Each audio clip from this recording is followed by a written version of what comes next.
Hello student, आइए देखते हैं क्वेश्चन नंबर क्लास 12 के क्वेश्चन नंबर 8। ये एक्सरसाइज 5.1 का है। ठीक है, तो यहाँ पे क्वेश्चन आप पढ़ लीजिएगा। मैं क्वेश्चन को सॉल्व करता हूँ। एफ एक्स बराबर mod of x but x यदि x not equal to zero, f x बराबर जीरो यदि एक्स इक्वल टू जीरो। तो देखिए यहाँ पे आपको इस बात को समझनी होगी कि ये क्या कहना चाहते हैं ये। ठीक है, यहाँ से x not equal to zero का मतलब एक्स की वैल्यू जीरो नहीं है, तो जीरो नहीं है तो एक्स से एक्स की वैल्यू जीरो से एक्स की वैल्यू ग्रेटर देन जीरो हो सकता है, या तो एक्स की वैल्यू लेस देन जीरो हो सकता है। एक्स की वैल्यू जीरो से बड़ी या एक्स की वैल्यू जीरो से छोटी। ये x not equal to zero का मतलब हुआ, x not equal to zero का ये आपको दो मतलब निकलेगा। ठीक है, आगे बात समझ में। तो अब देखिए इसका मतलब एक्स की वैल्यू जीरो नहीं लेना है, तो फिर क्या लेना है? एक्स की वैल्यू जीरो से बड़ा और जीरो से छोटा लेना। अब यहाँ पे मॉड आया तो मॉड का डिफिनीशन क्या होता है? सो मॉड का डिफिनीशन एफ एक्स बराबर, मान लीजिए मॉड एक्स कोई फंक्शन दिया है, तो एफ एक्स बराबर एक्स की वैल्यू जो है यहाँ पे माइनस एक्स आएगा यदि एक्स की वैल्यू जो है लेस देन जीरो हो। एक्स की वैल्यू जीरो से छोटे पर माइनस एक्स, और एफ एक्स की वैल्यू एक्स आता है यदि एक्स की वैल्यू ग्रेटर देन जीरो होता है, और एक जीरो आता है यदि एक्स इक्वल टू जीरो होता है। ये मॉडुलस का डिफिनीशन है आपका। तो यहाँ पे x not equal to zero का मतलब जीरो तो लेना है नहीं, तो आपको लेना क्या है? तो एक्स की वैल्यू जीरो से छोटा और जीरो से बड़ा। तो चलिए अब यहाँ पे मॉडुलस को अप्लाई करते हैं। तो यहाँ से दो चीजें ब्रेक होगा।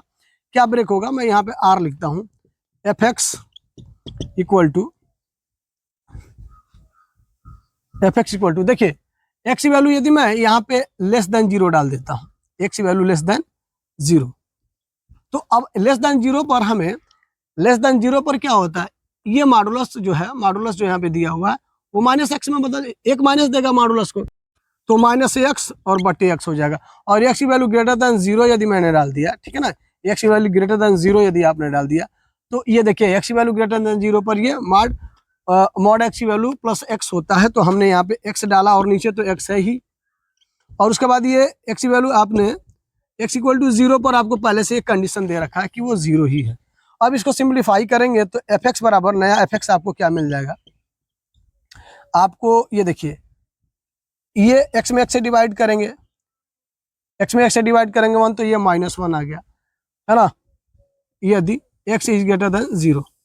और एक्स में एक्स से डिवाइड करेंगे वन आएगा, और ये हो जाएगा x is greater than zero और ये x is less than zero, और ये एक्स इक्वल टू जीरो पर जीरो आ रहा है।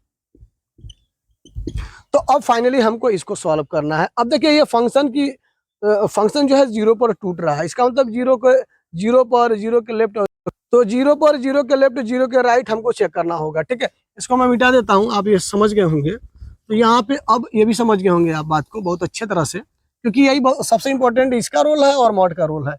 अब देखिए यहाँ पे हम f x value f x at x equal to zero पर और समझना चाहते हैं बेहतर तरीके से, तो लीजिए यहाँ पे और समझा देता हूँ। मान लीजिए point x equal to zero है, और यहाँ से एक्स की वैल्यू जो है वो जीरो से बड़ी हो गई, और यहाँ से इसके लेफ्ट में है तो एक्स की वैल्यू लेस देन जीरो हो गई। तो एक्स की वैल्यू जीरो, देखिए एक्स की वैल्यू एक्यूरेट जीरो पर एफ एक्स की वैल्यू जीरो है, तो यहाँ से हो जाएगा f x equal to zero, ये एक साथ। और एक्स की वैल्यू जब जीरो से बड़ी हो रही है तो एफ एक्स की वैल्यू वन हो रहा है, तो उस समय एफ एक्स की वैल्यू हो रहा है वन, तो ये एक साथ। और एक्स की वैल्यू लेस देन जीरो पर, एक्स की वैल्यू देखिए यहाँ पे लेस देन जीरो पर एफ एक्स की value minus one, F x की वैल्यू माइनस वन। मैं इस चीज़ को इसलिए डिटेल में समझा रहा हूँ क्योंकि यहीं पे बच्चे फंस जाते हैं, वो समझ ही नहीं पाते हैं कब कहाँ कौन सा फंक्शन कौन सा फलन यूज करना होगा। तो अब आपको बहुत अच्छे तरह समझ में आ गया। तो फिर अब आइए फलन की वैल्यू एट जीरो और लेफ्ट हैंड लिमिट और राइट हैंड लिमिट वैल्यू को चेक करते हैं। ठीक है, सो एफ जीरो डालेंगे, फलन की वैल्यू मैं जीरो पर यदि चेक करता हूँ तो देखिए एफ एक्स की वैल्यू जीरो पर क्या है, एफ एक्स की वैल्यू जीरो पर जीरो है, तो आपको ये मिल गया जीरो। चलिए लेफ्ट हैंड लिमिट निकाल लिया जाए, left hand limit equal to हो जाएगा लिमिट एक्स टेंड टू, ठीक है, लेफ्ट हैंड लिमिट निकालना है जीरो पर, तो जीरो माइनस डाल दीजिए यहाँ पे एफ एक्स, और फिर ये कितना होगा, limit h tend to zero plus b into zero, plus नहीं जीरो माइनस ये, ठीक है। अब यहाँ पे देखिए जीरो माइनस मतलब जीरो से थोड़ा कम, और कितना कम, एक से जगह पे हम जीरो माइनस एच डाल देंगे। अब देखिएगा यहाँ पे जीरो से लेफ्ट पर, जीरो से लेफ्ट पर देखिए, जीरो से छोटे पर, जीरो से छोटे पर एफ एक्स क्या है -1, तो इस एक से जगह पे, एफ एक्स से जगह पे हम जीरो माइनस एच डालेंगे, तो यहाँ पे तो जीरो माइनस एच हो जाएगा, लेकिन इधर तो कोई वेरिएबल है ही नहीं, तो -1 का -1 ही रह जाएगा।